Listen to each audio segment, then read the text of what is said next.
Hello and welcome everyone. अगर आप teaching exams की तैयारी कर रहे हैं so you are in the right place. आज का यह वीडियो शिक्षक भर्ती परीक्षा की तैयारी कर रहे सभी अभ्यर्थियों के लिए बहुत ही ज़्यादा इंपॉर्टेंट और सिलेक्टेड है। इस वीडियो को देखने के बाद आपकी कम से कम 2 से 3 अंकों की तैयारी 100% श्योर हो जाएगी, क्योंकि यह जो टॉपिक है जो आज के इस वीडियो में आप पढ़ने वाले हैं, इस टॉपिक से सभी शिक्षक भर्ती परीक्षाओं में, चाहे सुपर टेट हो, यूपी टेट हो, सी टेट, DSSB, रीट हो, यस टेट हो, सभी में 2-3 क्वेश्चन हर हाल में पूछे जाते हैं। और यह थ्योरी बहुत ही ज़्यादा इंपॉर्टेंट है और इतने आसान तरीके से इस वीडियो में हम सुनने वाले हैं, पढ़ने वाले हैं कि पूरे जीवन में आप इस थ्योरी को कभी भूल नहीं पाएंगे। एक एक कॉन्सेप्ट बहुत ही अच्छे से आपका तैयार हो जाएगा। तो बिना टाइम गवाए आज का वीडियो हम शुरू करेंगे। उससे पहले जो भी नए दर्शक हैं बता दूं, यह वीडियो आप टारगेट टीचर 68500 चैनल पे देख रहे हैं। मेरा नाम है Rahul Mishra. C TET, UP TET के साथ साथ सुपर टेट और DSSB एग्जाम मैंने खुद क्वालिफाई किए हैं और अपने इसी व्यक्तिगत अनुभव के आधार पर मैं चीज़ें शेयर करने की कोशिश करता हूँ आपके साथ। चलिए सीधे पॉइंट पे आते हैं। देखें यहाँ पे आप देख सकते हैं सिलेबस है जो आपका पाठ्यक्रम है यूपी टेट वगैरह का, सुपर टेट का। यहाँ पे साफ साफ लिखा हुआ है कि पावलोव का संबंध प्रतिक्रिया का सिद्धांत, ठीक है। यहाँ पे देख सकते हैं संबंध प्रतिक्रिया का सिद्धांत आपके सिलेबस में भी है और यही टॉपिक आज के इस वीडियो में हम बहुत ही अच्छे इंटरेस्टेड तरीके से रियल एग्जाम्पल के साथ पढ़ने वाले हैं। तो कॉपी पेन लेके जरूर बैठिएगा।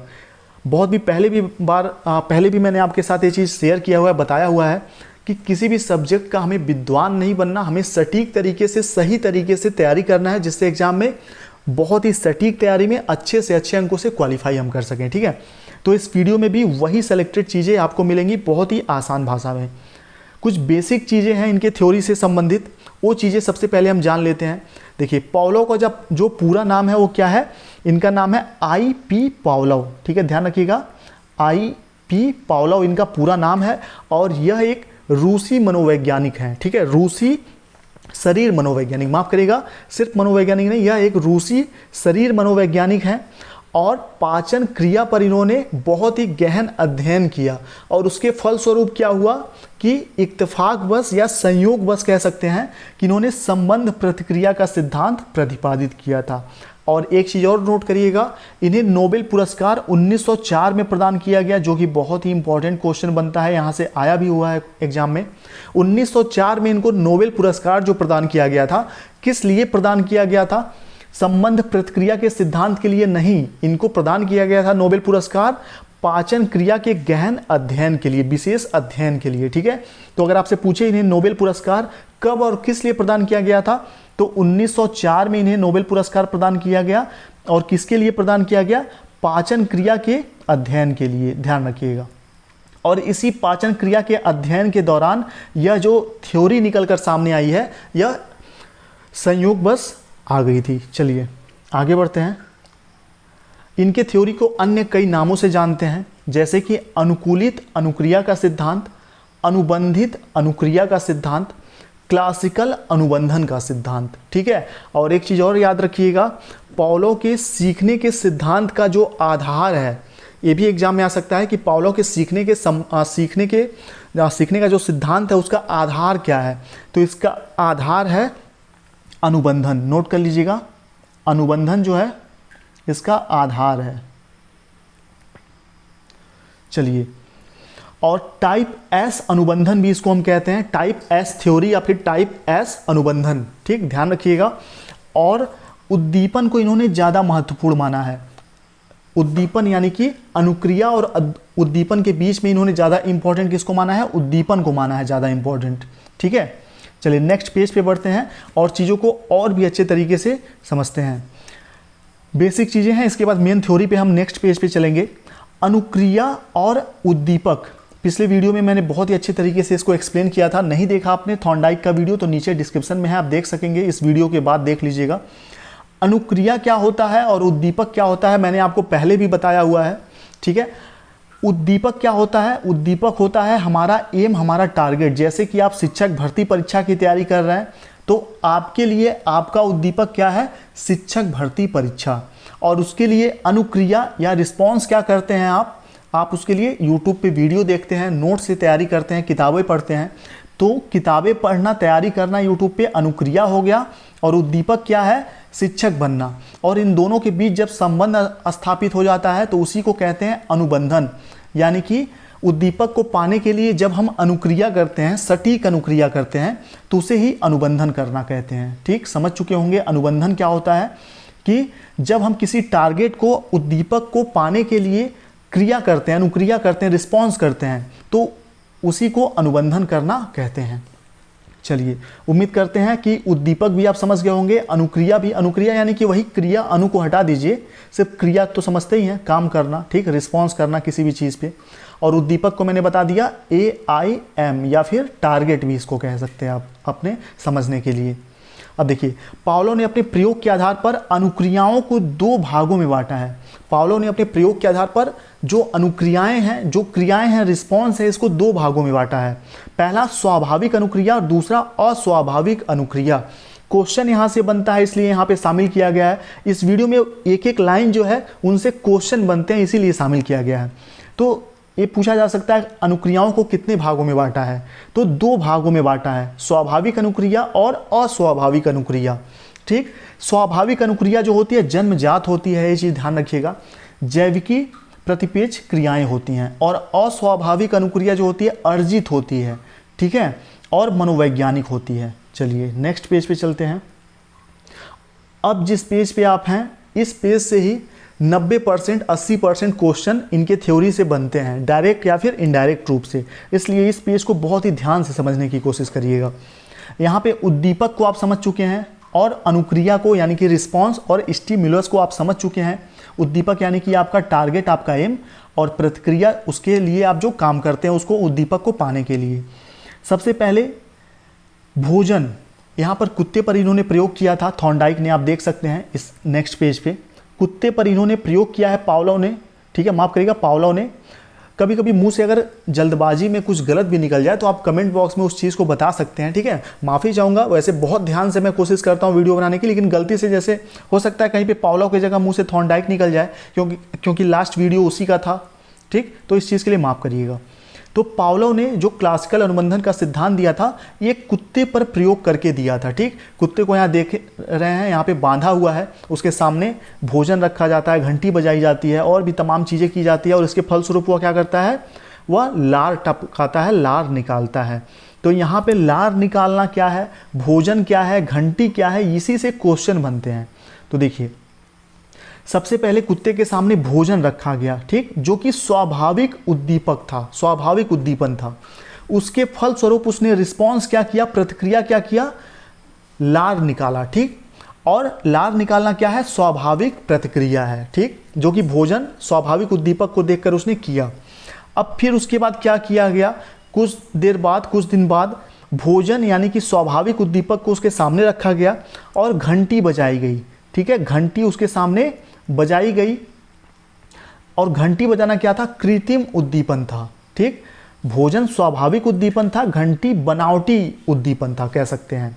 और लेकिन उसके फलस्वरूप उसने रिस्पॉन्स क्या किया, स्वाभाविक प्रतिक्रिया ही किया, उसने लार टपकाया भोजन को देखकर, घंटी को सुनकर, और बार बार यह क्रिया दोहराया गया। भोजन दिया गया, घंटी बजाई गई, भोजन दिया गया, घंटी बजाई गई, बार बार ये चीज़ दोहराया गया। ठीक, और उसने बार बार क्या किया, लार टपकाया, स्वाभाविक प्रतिक्रिया किया। उसके बाद क्या किया गया, भोजन जो कि स्वाभाविक उद्दीपक था उसको हटा दिया गया और सिर्फ घंटी बजाई गई। लेकिन उसने, कुत्ते ने क्या किया, स्वाभाविक प्रतिक्रिया ही किया, लार ही निकाला। उसको लगा कि घंटी बजी है, भोजन भी मिलेगा। ठीक, स्वाभाविक प्रतिक्रिया ही उसने किया। इस कॉन्सेप्ट को आप समझ चुके होंगे, और इसके बाद इस कॉन्सेप्ट के माध्यम से वो कहना क्या चाहते हैं, ठीक है, पावलो कहना क्या चाहते हैं आगे हम समझेंगे। लेकिन सबसे पहले इस चीज़ को रियल एग्जाम्पल के थ्रू अपने दिमाग में अच्छे से बैठा लेते हैं एक बार, रियल एग्जाम्पल के साथ। यहाँ पे रियल एग्जाम्पल क्या इसके लिए कह सकते हैं हम, और हाँ, ये एग्जाम्पल वगैरह बहुत ही ध्यान से बनाए जाते हैं, पूरा टाइम लगता है इसको बनाने में, इसलिए प्लीज़ इस छोटे से मेहनत पे अपना छोटा सा लाइक तो आप दे ही सकते हैं। ठीक है, वैसे आपका लाइक बहुत बड़ा होता है मेरे लिए, क्योंकि उससे मोटिवेशन मिलता है और लगता है कि हाँ, मेहनत सही दिशा में हो रही है, आपको समझ में आ रहा है। प्लीज़ लाइक ज़रूर किया करिए, इससे आपका कुछ नहीं जाएगा, मुझे मोटिवेशन मिलेगा आप ही लोगों के लिए बेहतरीन वीडियो बनाने का। तो देखिए, जैसे कि भोजन यहाँ पे क्या था, स्वाभाविक उद्दीपन था, वैसे ही हम शिक्षक भर्ती की तैयारी कर रहे हैं। हमने BTC B.Ed किया, ठीक, BTC या DLED जो भी आपने किया है, या फिर B.Ed वगैरह आपने किया हुआ है, एक करने के बाद आपके सामने स्वाभाविक उद्दीपन क्या रखा गया, यूपी टेट क्वालिफाई करना है, यूपी टेट का फॉर्म आया, सी टेट का फॉर्म आया, आपने अप्लाई किया, आपने उसके लिए प्रतिक्रिया क्या दिया? उसके लिए प्रतिक्रिया दिया आपने यूट्यूब से, कोचिंग से या सेल्फ स्टडी से तैयारी करना स्टार्ट कर दिया। ठीक, यानी कि जो उस समय का बीटीसी करने के बाद का आपका टारगेट था सी टेट यूपी टेट को क्वालिफाई करना था। ठीक है, आपने उसके लिए स्वाभाविक प्रतिक्रिया किया, तैयारी करना स्टार्ट कर दिया अपने स्वाभाविक उद्दीपक को देखकर। ठीक है, यानी कि सी टेट या सी टेट यूपी टेट को देखकर। ठीक है, तो यहाँ पे कॉन्सेप्ट आप समझ चुके होंगे कि जब स्वाभाविक उद्दीपक हमारे सामने आया, यूपी टेट का एग्जाम या सी टेट का एग्जाम, तो हमने उसके लिए स्वाभाविक प्रतिक्रिया किया, हमने पढ़ाई स्टार्ट कर दी, तैयारी शुरू कर दिया। और यह जो स्वाभाविक उद्दीपक हमको मिला था, यह मिला कहाँ से था? जैसे आप यूपी के अगर निवासी हैं तो यूपी में शिक्षा मंत्री का बयान आपने सुना न्यूज़पेपर के थ्रू कि यूपी टेट का एग्जाम होगा, तो फिर आपने वह आपका स्वाभाविक उद्दीपक बन गया और आपने तैयारी करना शुरू कर दिया और आपने एग्जाम क्वालिफाई कर लिया। अब नेक्स्ट फिर आपने देखा कि मंत्री जी का बयान जारी होता है कि यूपी टेट के बाद सुपर टेट बहुत ही जल्द होगा। साथ ही मंत्री जी का बयान तो स्वाभाविक उद्दीपक हो गया कि वैकेंसी बहुत जल्द आएगी। साथ ही यूट्यूब चैनल पे भी आपको नोटिफिकेशन देखने को मिला कि हाँ दिसंबर तक वैकेंसी आ सकती है। यानी कि स्वाभाविक उद्दीपक मंत्री जी का बयान हो गया और अस्वाभाविक या कृत्रिम उद्दीपन हो गया यूट्यूब चैनल के थ्रू, जो आपको पता चला कि हाँ दिसंबर तक वैकेंसी आ सकती है। और यह क्रिया बार बार दोहराया गया, यानी कि मंत्री जी ने भी कई जगह बयान दिया तो आपको स्वाभाविक उद्दीपक शिक्षक भर्ती दिखने लगा और आपने उसके लिए स्वाभाविक प्रतिक्रिया क्या किया? तैयारी करना शुरू कर दिया। यूट्यूब चैनल के थ्रू भी बताया गया, साथ ही मंत्री जी ने भी बयान दिया। तो स्वाभाविक उद्दीपक आपको नजर आया प्लस कृत्रिम उद्दीपक, दोनों आपको एक साथ मिला, तो आपने प्रतिक्रिया क्या किया? आपने तैयारी करना शुरू कर दिया। और वैकेंसी नहीं आई फ्यूचर में, ठीक है, वैकेंसी नहीं आई 1-2 महीने में, लेकिन उसके बाद भी किसी यूट्यूब चैनल पे आपने देखा नोटिफिकेशन आया, घंटी बजी कि एग्ज़ाम दिसंबर तक हो सकता है क्योंकि 2021 में चुनाव है, 2022 में चुनाव है। तो फिर इस कृत्रिम उद्दीपक के माध्यम से भी आप क्या करेंगे? स्वाभाविक प्रतिक्रिया करेंगे और आप अपनी तैयारी कंटिन्यू रखेंगे कि एग्ज़ाम हो सकता है। तो बस इनके थ्योरी में यही था, कॉन्सेप्ट को आप समझ चुके होंगे कि जब स्वाभाविक उद्दीपन दिया जाता है, स्वाभाविक टारगेट दिया जाता है, तो स्वाभाविक प्रतिक्रिया इंसान करता है या जानवर करता है। फिर स्वाभाविक उद्दीपन के साथ साथ कृत्रिम उद्दीपन भी दिया जाने लगा साथ में, दोनों को जोड़ के, तो भी इंसान ने स्वाभाविक प्रतिक्रिया किया, आपने तैयारी शुरू कर दी। फिर घंटी बजाई जाने लगी, यानी कि सिर्फ कृत्रिम उद्दीपन दिया गया, फिर भी इंसान ने क्या किया? स्वाभाविक प्रतिक्रिया ही किया। अब इनके थ्योरी से जो कॉन्सेप्ट निकल के सामने आता है उसको समझेंगे। उसके पहले बहुत से लोग कमेंट कर रहे थे यूपी टेट और सुपर टेट के नोट्स के लिए सैम्पल पेपर दिखाने के लिए, पीडी और डेमो दिखाने के लिए।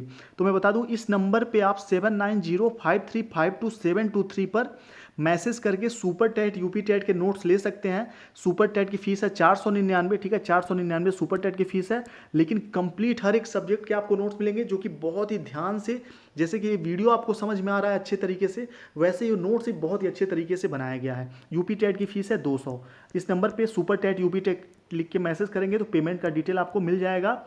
और डेमो जो है PDF कैसे हैं, ठीक है, वो वीडियो के अंत में मैं आपको दिखा दूंगा। चलिए, तो इनके थ्योरी से जो मेन चीज़ निकल के सामने आती है वो क्या आती है कि जब कृत्रिम उद्दीपन को, ठीक है, ध्यान से सुनिएगा, जब कृत्रिम उद्दीपन को स्वाभाविक उद्दीपन के साथ बार बार उपस्थित किया जाता है, प्रस्तुत किया जाता है, ठीक है, तो फ्यूचर में कभी अगर कृत्रिम उद्दीपन भी हमारे सामने आता है तो हम स्वाभाविक प्रतिक्रिया ही करना सीख लेते हैं उस चीज़ के लिए। ठीक, चलिए, जैसे कि कुत्ते के सामने भोजन आया जो कि स्वाभाविक उद्दीपक था, तो उसने लात टपकाया, फिर उसके बाद क्या किया गया? भोजन भी दिया गया और घंटी भी बजाई गई। घंटी यहाँ पे आप देख सकते हैं पिक्चर में, घंटी ऊपर बांधी हुई है। फिर इसने क्या किया? लात टपकाया, स्वाभाविक प्रतिक्रिया किया। फिर क्या किया गया? भोजन को हटा दिया गया। इस क्रिया को कई बार दोहराने के बाद, भोजन और घंटी वाले क्रिया को, फिर भोजन हटा दिया गया, सिर्फ घंटी बजाई जाने लगी, ठीक है। फिर भी उसने क्या किया?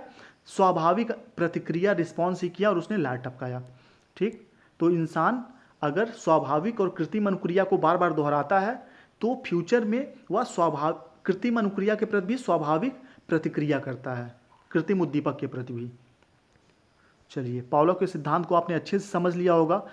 ये जो किताबी लैंग्वेज है, यहाँ पे जो लिखा हुआ है ना, ये सब किताबी लैंग्वेज है, इसको पढ़ के समझने में थोड़ा सा दिक्कत होता है, लेकिन जिस तरीके से मैंने इनकी थ्योरी आपको बताई है कभी आप भूलेंगे नहीं। उम्मीद करते हैं वीडियो आपको जरूर पसंद आई होगी। प्लीज़ रिक्वेस्ट है सभी से, लाइक जरूर करिएगा। आपके लाइक से बहुत ही ज़्यादा मोटिवेशन मिलता है आप लोगों के लिए नेक्स्ट बेहतरीन वीडियो बनाने के लिए। प्लीज़ लाइक करिए वीडियो को। अगर थोड़ा सा भी अच्छा लगे तो अपने व्हाट्सएप ग्रुप में इधर उधर जहाँ भी शेयर कर सकते हैं शेयर कर दिया करिए आप। चलिए, अब यहाँ पे कुछ और वर्ड्स हैं, जैसे यूसीएस आप देखते होंगे, यूएन देखते होंगे, ठीक है, यूसीआर देखते होंगे। ये सब चीज़ें क्या हैं, तो इन सब चीज़ों को समझने के लिए नेक्स्ट पेज पे हम चलते हैं। देखिए, कुछ और कॉन्सेप्ट हैं जो एग्जाम में आपसे पूछे जा सकते हैं। यहाँ पे देख सकते हैं यूसीएस आपके सामने आ सकता है, इसको थोड़ा जूम कर देते हैं। यूसीएस क्या होता है, सीएस क्या होता है, यूसीआर क्या होता है, सीआर क्या होता है, ये सब शब्द आपके सामने आ सकते हैं। तो यूसीएस यानी कि अनकंडीशनल स्टिम्युलस, ठीक है, और सीएस यानी कि कंडीशनल स्टिम्युलस, यूसीआर यानी कि अनकंडीशनल रिस्पांस, और सीआर यानी कि कंडीशनल रिस्पांस। यानी कि यूसीएस को हिंदी में हम क्या बोलेंगे, स्वाभाविक उद्दीपक, ठीक है, और सीएस को क्या बोलेंगे, अस्वाभाविक उद्दीपक। ठीक, समझ चुके होंगे इन चीज़ों को। यहाँ पे दिया हुआ है, स्क्रीनशॉट भी आप चाहें तो ले सकते हैं, अच्छे से यहाँ पे दिया हुआ है, इसका फुल फॉर्म भी, इसका हिंदी भी। अब आगे देखिएगा, एक बार अनुबंध स्थापित हो जाने पर, एक बार अनुबंध स्थापित हो जाने पर प्राणी अनुबंधित उद्दीपक से मिलते जुलते अन्य उद्दीपकों के साथ भी प्रायः उसी ढंग से अनुक्रिया करता है, जैसा कि अच्छे से मैंने आपको समझा दिया है। ठीक है, उम्मीद करते हैं समझ में आ गया होगा, सब चीज़ कॉन्सेप्ट क्लियर हो गया होगा। अब शिक्षा में इसका संबंध क्या है, शिक्षा में इसका फायदा क्या है, वो चीज़ें देख लीजिए। शिक्षा में महत्व क्या है, ये भी एग्जाम में आता है। यह सीखने की स्वाभाविक विधि है, ठीक है, यह सीखने की क्या है, स्वाभाविक विधि है। इसकी सहायता से बुरी आदतों और भय संबंधी रोगों का उपचार कर सकते हैं। इससे अच्छे आचरण व अनुशासन की भावना का विकास किया जा सकता है। अनुकूल कार्य करवाने में इस सिद्धांत का प्रयोग करना चाहिए। यह सिद्धांत बालकों के समाजीकरण तथा वातावरण से सामंजस्य स्थापित करने में सहायक है। आखिरी है, यह सिद्धांत उन विषयों की शिक्षा में उपयोगी है जिसमें चिंतन की आवश्यकता होती है, जैसे सुलेख, अक्षर विन्यास आदि। इस पेज को भी ध्यान से पढ़िएगा, नोट कर लीजिएगा, यहाँ से भी क्वेश्चन आपके C TET, UP TET, super TET, DEET+B, REET वगैरह में बन सकते हैं। ठीक है, उम्मीद करते हैं वीडियो आपको पसंद आया होगी। मिलते हैं, और इन सभी वीडियो का एक प्लेलिस्ट मैं बना दूंगा, प्लेलिस्ट में जाके देख सकते हैं, जहाँ पे सभी इंपॉर्टेंट थ्योरीज को बहुत ही अच्छे से एक्सप्लेन किया गया है।